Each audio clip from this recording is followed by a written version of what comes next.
Oke, baik. Sebelumnya perkenalkan nama saya Yohana Frianto Siregar dengan NIM 231111375 kelas SPKSA. Oke, kali ini saya akan menjelaskan tentang pemanfaatan drone dalam perkebunan kelapa sawit. Ya. Drone ini sekarang udah banyak digunakan dalam berbagai bidang ya, seperti tambang, sipil, dan sekarang juga sudah marak digunakan di perkebunan kelapa sawit. Kita masuk ke latar belakang ya. Oke, drone ini sangat berkaitan erat dengan prinsip efisiensi, ya. Efisiensi tenaga kerja, efisiensi biaya, dan efisiensi waktu. Ya. Teman-teman bisa bayangkan ya, dalam satu afdeling kelapa sawit itu terdiri dari beberapa hektar. Ya. Bayangkan kalau misalnya ada pekerjaan buat sensus satu pokok, ya. Dan untuk sensus beberapa pokok itu diperlukan beberapa tenaga kerja. Ya. Kemudian membutuhkan waktu yang lama dan membutuhkan biaya yang cukup besar juga. Kalau misalnya kita menggunakan drone, ya, kita bisa mendapatkan output yang lebih presisi, ya, dengan hasil yang lebih jelas dan waktu yang sangat singkat kalau dibandingkan dengan menggunakan metode sensus manual. Nah, itu yang saya bilang dengan berkaitan dengan prinsip efisiensi tadi. Jadi kehadiran teknologi drone ini memberikan solusi modern karena mampu menjangkau area perkebunan dengan sangat cepat, sehingga dapat menghasilkan peta dan citra detail, serta mendukung dalam pengelolaan perkebunan kelapa sawit. Dan bagaimana sih pemanfaatan-pemanfaatannya bisa kita lihat di slide selanjutnya. Oke, drone pada perkebunan kelapa sawit digunakan dalam bidang pemetaan dan inventarisasi. Dan drone yang digunakan di sini adalah drone mapping. Ya, fungsinya untuk apa? Untuk membuat peta blok, modeling, batas lahan. Ya, kemudian fungsinya juga bisa digunakan untuk menghitung luas areal dan jumlah pokok kelapa sawit. Nah, ini fungsinya banyak sekali, teman-teman. Ya, tapi untuk langkah-langkahnya, kita menggunakan drone mapping. Ya, kemudian dalam drone mapping ini kita program ya, di mana aja dan kita buatkan jalur terbangnya. Ya. Setelah kita buat jalur terbangnya, nanti drone akan otomatis terbang sendiri dan terbang menurut dengan jalur terbangnya sendiri-sendiri. Ya. Kemudian selagi drone terbang, ya, drone ini bakal menangkap banyak foto dan kemudian kita akan memproses foto itu dengan menggunakan software Agisoft Metaset. Dan foto yang setelah diproses itu bakal diproses lagi di software Agis Pro.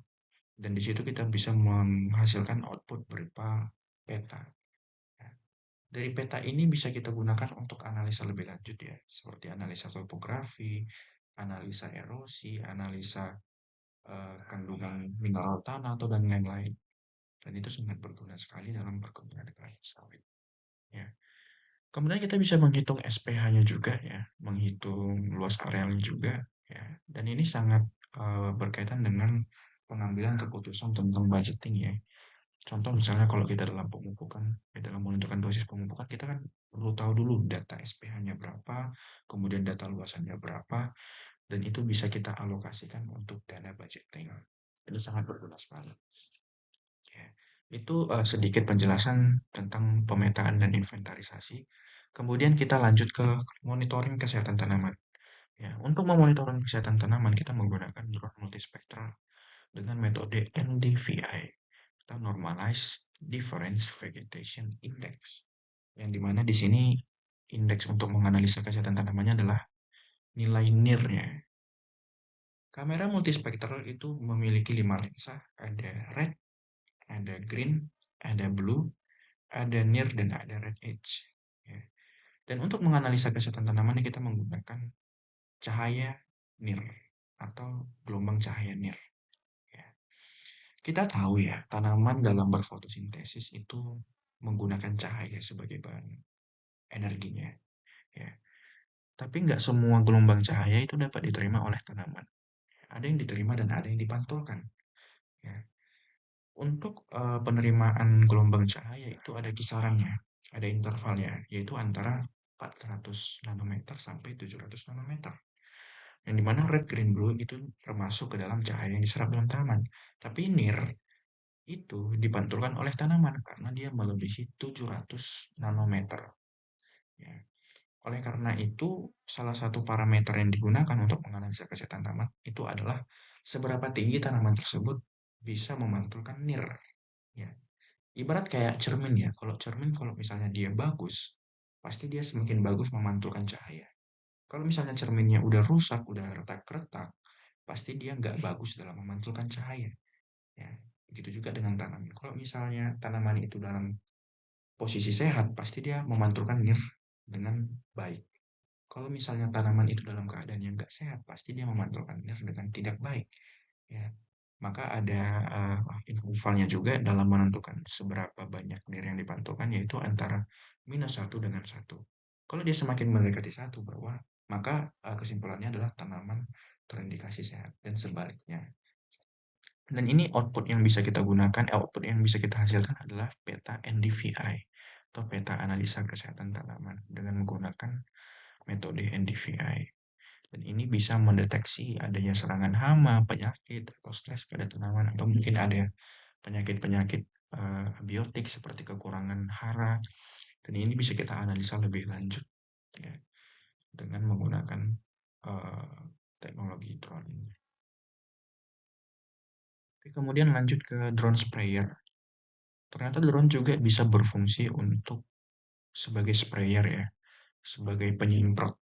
Ya bisa pestisida, bisa herbisida, dan bisa pupuk juga. Dan ini salah satu teknologi yang sangat dibutuhkan petani ya sebenarnya, supaya pekerjaan petani itu lebih efektif dan efisien. Ya. Kemudian juga bisa menghemat banyak waktu, dan ini juga bisa lebih presisi ya, dan meminimalkan pemborosan pestisida atau herbisida yang sia-sia. Jadi ini eh, juga meminimalkan pemborosan pestisida sekaligus memastikan setiap bagian kebun sawit mendapatkan perlakuan yang merata dan sesuai kebutuhan. Oke, jadi kesimpulannya, drone merupakan teknologi modern yang mendukung efisiensi, produktivitas, dan keberlanjutan kebun kelapa sawit. Pemanfaatan drone membantu manajemen kebun menjadi lebih cepat, akurat, dan hemat biaya.